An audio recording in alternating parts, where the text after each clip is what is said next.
Hi everyone, thanks so much for coming through to this video. We're going to be running through how to make this gorgeous little flower coaster.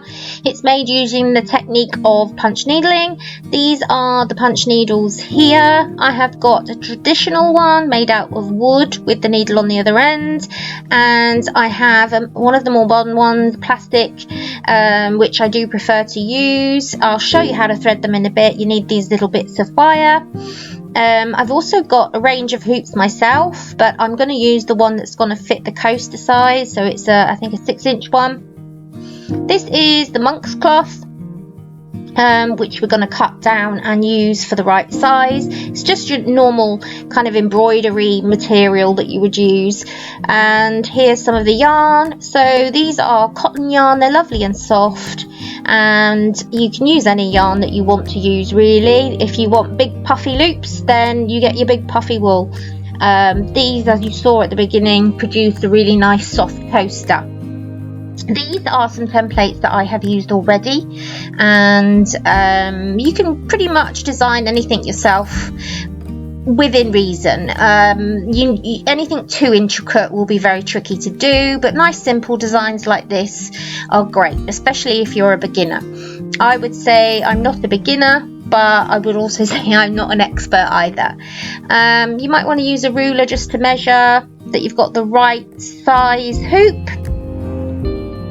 On there I was just showing you the back because I could get some of these sticky cork backs for them, but I don't like them. They were a bit too thin, so I'm going to look into actually getting some thin wood to actually stick them on. I think that will work out well, but you could use actual cork posters and stick them on the back as well, so you could do it how you want to do it. Some people actually use felt, but I like to have something a bit more sturdy on the back of mine. Okay, so my hoop here is just, it's got this little clip on the side. I don't really know how to describe that. I'm just trying to find the middle of the material so there's nothing getting in the way and it's all nice and clear. I would say the easiest way to transfer the template is to pop the design behind the hoop and then just draw over the top. I'm just using your average kind of black liner pen. You can use a pencil, you can use anything you want. It's up to you, and please don't expect perfection when drawing on this material. As you can see, I'm just sketching it in very loosely because that material is not the easiest thing to draw on. It's very bumpy. Once I've done that, I will give you a little tip here because I forgot to do it. It's been a while since I have actually used the punch needles and done a project, so I forgot to draw the outline of the coaster, which is really, really important because you need the outside line of the coaster because that's where you're probably going to want to start. Some people start in the middle. I like to start going around the edge of the full size.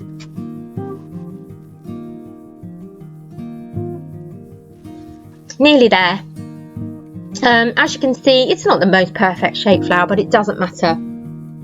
When you start punch needling, you will find that it covers up all of those marks, and you can add and adjust as you go, so it does not need to be totally perfect. Here's the punch needle, so I'm going to show you how to thread it now. We take the end off. There's the guide there, so that depends on the kind of thickness that you're using and what needle size you're using. I haven't actually myself looked into that specifically. I just have left it on what worked for me. Anyways, so going on, I thread the needle by putting the point of the wire that's double-sided. There's like 2 strands of wire. Well, it's 1 strand of wire bent in half to a point, and that point goes straight through the needle, straight through the barrel, and then with the lid at the top, we poke through the wool. As you can see, the end of the wool. That then goes through the loop of the little wire. And hopefully you can see now that when we pull the wire out of the needle point, the whole piece of wool goes all the way through. Just go slow when you do this. If you go too fast, it can get a bit stuck and a bit knotted, so you might want to not do that. There we are. Perfect. Okay, so the next thing we do have to do is we pop the end on the needle so that's nice and tight, and that will keep everything steady. We then have to thread at the needle point the wool through the hole at the top. So we get the point of the wire, we poke it through the long side of the needle. You will see that it's slightly slanted. You want to poke it through the long side, then hook through the wool and pull it out the back. I did struggle a bit on that one. There we are, it's going right, and then basically you're done. You just want to pull it out, so you've only got a little bit at the end because you're just going to have that bit to cut off. Now I do cut the video here because I didn't bother showing you me redrawing the line that I should have drawn in all the way around. So the next bit you're going to see me doing is going for it. Now I am actually unwinding the wool because you need a lot of slack. As soon as you lose the slack on the wool, on the yarn, and it becomes quite loose, you'll find that it stops working, the punch needling stops working, and basically you do just punch in like that. With the first one from the back, which will actually end up being the front, I'll explain that in a minute, you just hold the first bit in and then keep going and it will just stay in. You'll find that it will stay in, especially if you've got a good needle like this. I wouldn't recommend going to these large companies. I bought one from Temu and it just didn't work, and then it just fell apart, so I didn't even get one use out of it. It was pointless. So go and get them from the official people online, and it should cost you about £13 if I remember rightly, but you know it's gonna work and it's gonna last. So I'm going all the way around the outside edge until I meet the top of one of the petals, and then I'm going in to create the inside part. Now whilst you're doing this, you can see me moving it around. I'm sorry I do go off shot sometimes because I'm getting carried away, not checking the camera to see where I am. There, I must have checked it then. You need to be pointing the open side of the needle at the end, because you'll see it has an open side and a closed side. The open side you twist and make sure that open side is facing the way you're punching. So I'm always turning either the hoop or the needle to make sure it goes in the right direction. If you don't do that, it will look uneven. It just won't work. It doesn't look good.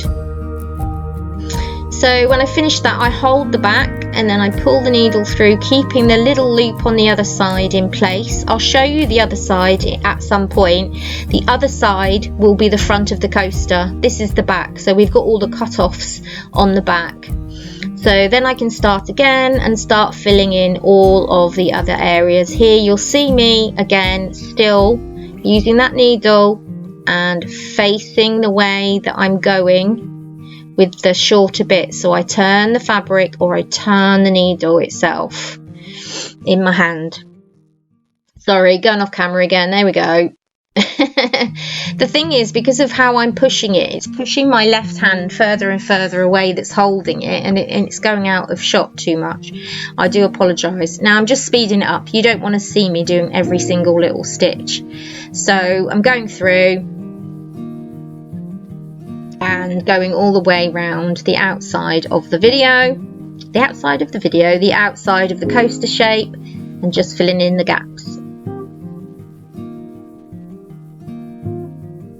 The next thing to do is to change colour wool. When you change your colour wool, you want to go onto the darker pink to do all the petals, and then the yellow to do the inside.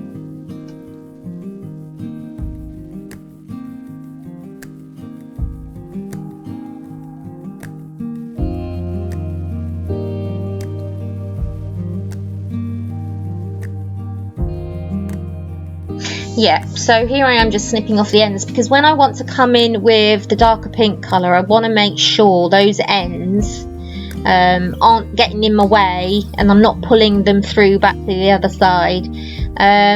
So there you can see all the loops very briefly. You will see them at the end, and it's just going to look like the coaster that we showed at the beginning. It's all lovely and soft. There you go, all loopy loops on the other side. So yeah, my flower isn't completely central, but it doesn't matter, you know, I'm doing this for fun. It doesn't need to be perfect in my eyes. So here we go, I'm going around all of the individual petals. I go all the way around first on the outside of every single petal, just because then I know I've got the outline right, and I'm going right up next to where I did the light pink. So you've got to push right up, keep that needle facing the way you're going, keep the slack on the wool, because if you don't keep the slack on the wool, the loops won't stay, they'll just pull out because there's not enough yarn to create the loop. And then you just keep going, fill in all those petals, and hopefully enjoy.